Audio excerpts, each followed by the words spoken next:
A truly heartbreaking night at the vigil of a 30-year-old newlywed who was killed in a car crash in Brampton last week. She was supposed to be on her honeymoon this week, and instead her family is here mourning her loss. They say there are still so many unanswered questions.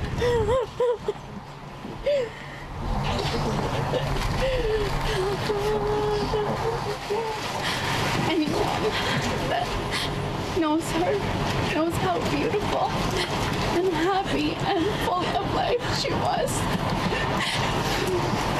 And this wasn't supposed to happen. It did. Unimaginable pain for a family now shattered by the sudden loss of one of their own. 30-year-old Anam Lak, a sister, a daughter, an aunt, a wife, taken just a week after her wedding. There's just, our hearts are in million pieces right now.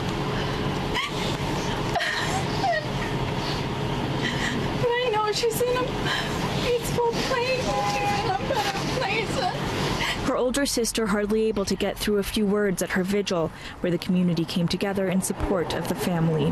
One by one, they lit candles and paid their respects. Local MP Raj Gruel even saying a few words. We always think God has a plan.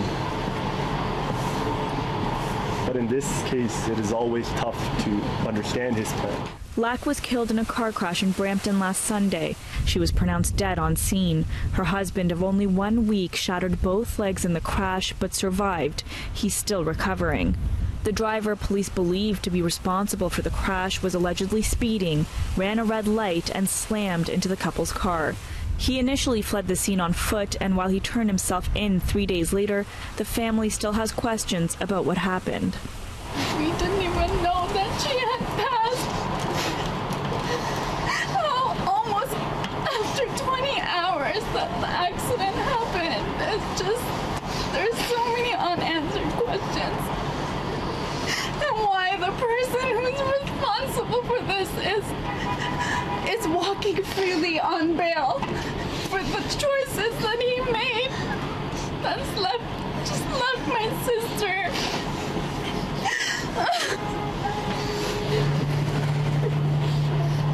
Now hoping to raise awareness for an issue that has become unexpectedly close to their hearts.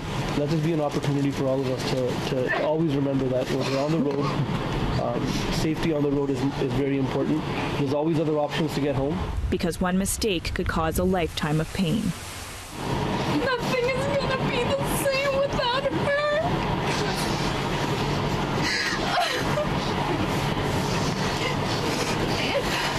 23-year-old Waleed Wakil of Nobleton is facing 4 charges, including criminal negligence causing death and failing to remain at the scene of an accident causing death. For City News, I'm Tina Yazdani.